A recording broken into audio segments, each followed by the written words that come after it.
Assalamualaikum warahmatullahi wabarakatuh. Selamat pagi anak-anak. Dan ini kita akan lanjutkan materinya masih di rangkaian arus arah dengan listrik. Kita akan masuk ke hukum Kirchhoff. Oke, hukum Kirchhoff itu terbagi menjadi dua hukum, ya. Hukum satu Kirchhoff dan hukum dua Kirchhoff. Sekarang kita yang pertama dulu. Ya. Hukum satu Kirchhoff. Oke. Hukum satu Kirchhoff bunyinya apa? Jumlah arus yang masuk pada simpul di rangkaian listrik itu akan sama dengan jumlah arus yang keluar. Oke. Jadi jumlah arus yang masuk pada simpul, ya, perjalanan, ya, simpul titik kayak gitu, ya, akan sama dengan jumlah arus yang keluar. Berarti bisa kita gambarkan, misalkan saya punya perjabangan pada rangkaian listrik. Oke, di sini ada titik simpulnya, di sini ada I yang masuk, misalkan dia I1, di sini ada yang keluar I2 dan I3. Berarti kalau gitu samanya menjadi apa? Ya, ini ya, persamaan ya menjadi sigma I masuk, sigma I keluar. Oke. Persamanya sigma I masuk dan I keluar, berarti kalau kita gambarkan dari sini, ya, berarti yang masukkan ke titik simpul itu I1, berarti I1 akan sama dengan yang keluar I2 dan I3, berarti jumlah sigma berarti I2 plus I3. Nah, ini contohnya. Ya, itu hukum satu Kirchhoff. Oke, sekarang masuk ke yang kedua, hukum dua Kirchhoff. Hukum dua Kirchhoff. Bagaimana bunyi hukum dua Kirchhoff? Hukum dua Kirchhoff itu adalah jumlah perubahan tegangan pada satu rangkaian tertutup itu harus sama dengan 0, ya. Jadi jumlah perubahan tegangan pada rangkaian tertutup atau yang nanti ada loop, ya, kita akan masalah itu adanya loop itu harus sama dengan 0. Nih, saya garis dulu sini. Ya. Maksudnya apa? Maksudnya misalkan saya punya sebuah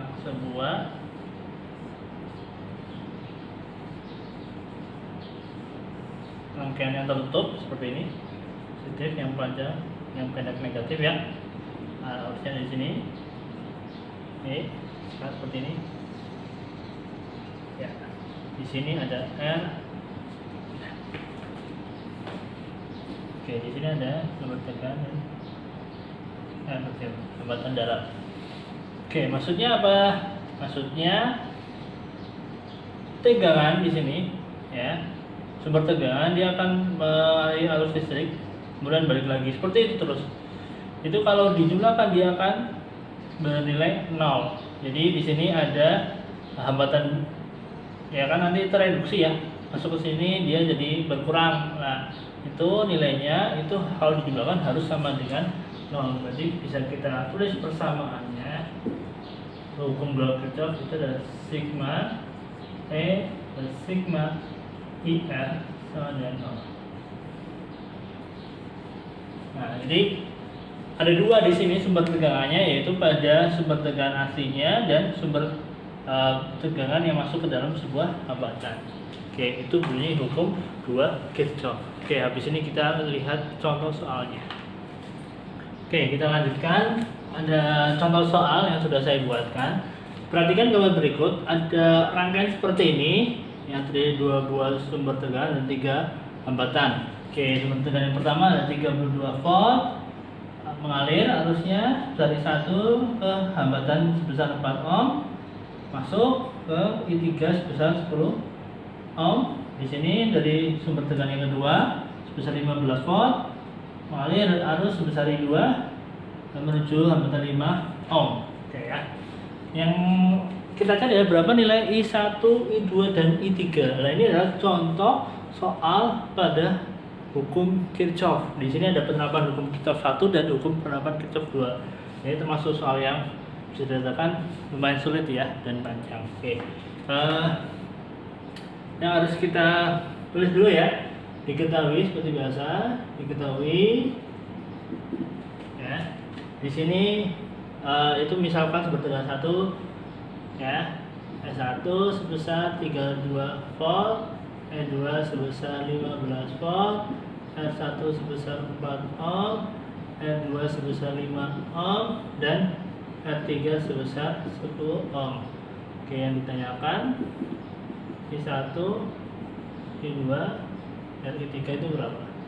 Oke, jawab. Langkah pertama adalah kalian harus menentukan loop. Loop itu apa? Loop itu untuk menandakan persamaan pada hukum Kirchhoff. Ya, oke, catatan di sini. Oke, yang pertama itu untuk hambatan. Jika arah loopnya itu searah dengan arah arusnya, itu bernilai positif. Jadi arah loop itu searah dengan arus ya, maka nilai positif. Ini yang pertama. Yang kedua kebalikannya, jika arah loop berlawanan dengan arus, maka nilainya negatif. Gitu ya. Oke. Karena frame terbatas saya hapus. Catatan yang kedua, jika dia menumbuk, tadi kan ada dua sumber tegangan dan hambatan ya. Ada komponen listrik di situ, sumber tegangan.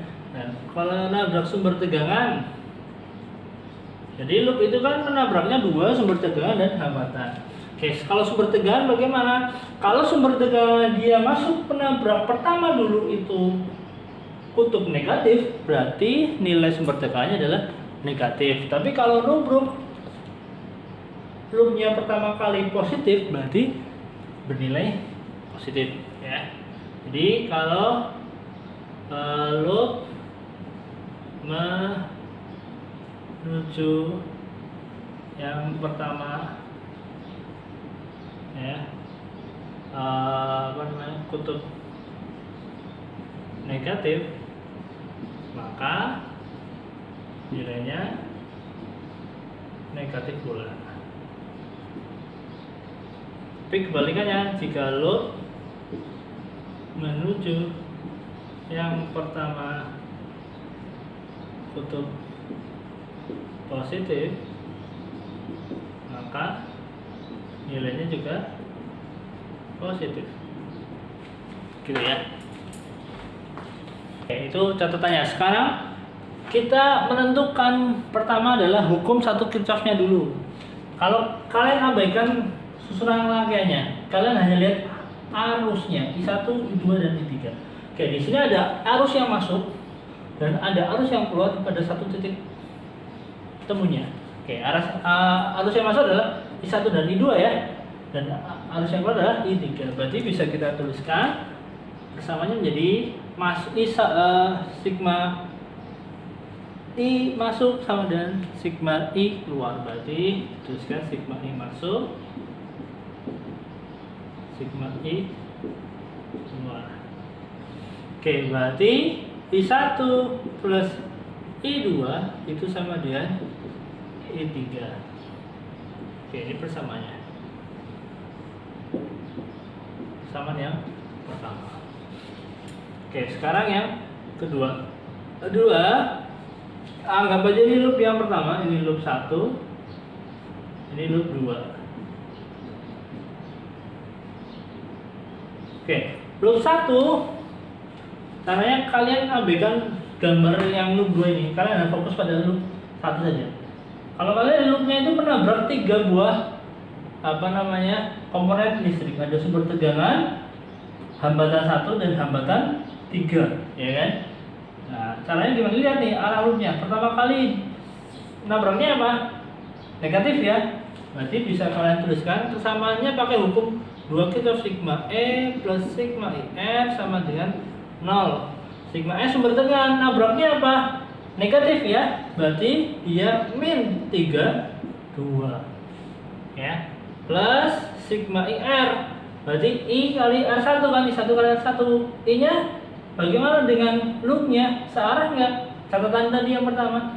Kalau searah berarti positif. Berarti I1 kalikan R1 kan ada nilainya ya. Nanti tulis dulu nggak apa. Itu I3 sama R3 bagaimana? Positif juga ya. Berarti I3 dan R3 sama dengan 0. Jadi bisa kita tuliskan min 32 plus R1 berapa? 4 ya. Berarti saya tuliskan di sini biar gampang ya. 4 I1 plus ini 10 I3 sama dengan 0. Min 32 nya pindah ke kanan jadi positif ya. Berarti 4 I1 plus 10 I3 sama dengan 32. Kita sederhanakan ya. Dibagi berapa? Dibagi 2.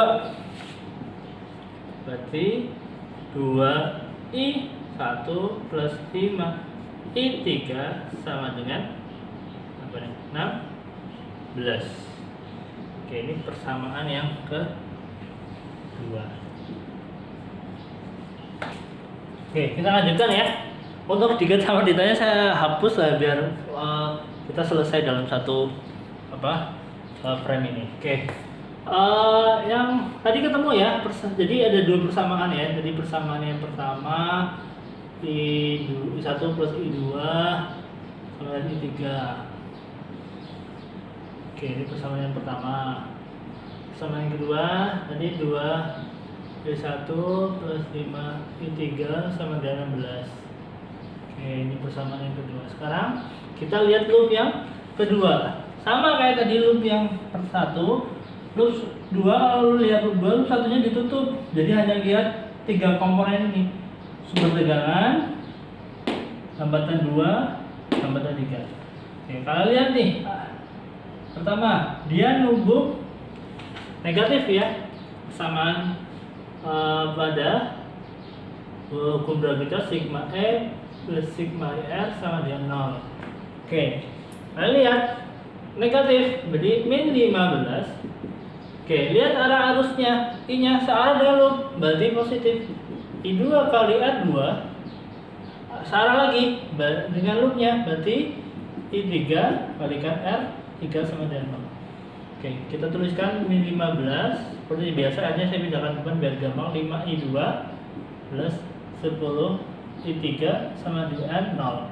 Pindahkan 15 nya jadi positif. 5 I2 plus 10 I3 sama dengan 15. Ini ya. Bisa disamakan nggak? Bisa ya. Kita bagi berapa nih? 5 ya. 5 berarti I2 plus 2 I3 sama dengan 3. Oke, kita ketemu persamaannya. Nah, ini masuk ke nah, dari persamaan 2 dan 3 nih bisa kita sederhanakan untuk mencari ketemu I1, I2 dan I3 nya. Tapi kalau lihat komponen susunannya ini kayak persamaan matematika ya. Kan belum sama, I1 di sini I3. Di sini I2 ini I3, berarti kita harus samakan. Misalkan kalau mau menyamakan yang mana? Boleh yang ini ya, I2 ya. Kita lihat dari persamaan yang 1. Ketahui bahwa I1 plus I2 sama dengan I3. Berarti I2 ini bisa kita rubah. Berarti I2 itu kan sama dengan I1 min I3 min I1 ya. I3 dari persamaan 1 ya. I2 sama dengan I3 min I1. Berarti kita substitusikan ke persamaan ini, persamaan yang ketiga. Berarti I2 nya kita ubah menjadi I3 ya, min I1 plus 2I3 sama dengan 3. Nah, 3 sama 3 nih positif ya jumlah, jadinya 3 ya. Berarti min I1 plus 3I3 sama dengan 3.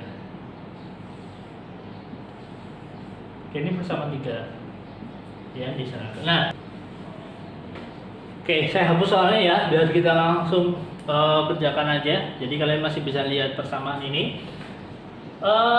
Kita kalau dalam matematik namanya eliminasi ya, eliminasi persamaan 2 dengan persamaan yang ketiga ya, 2 dan 3. Oke, ini.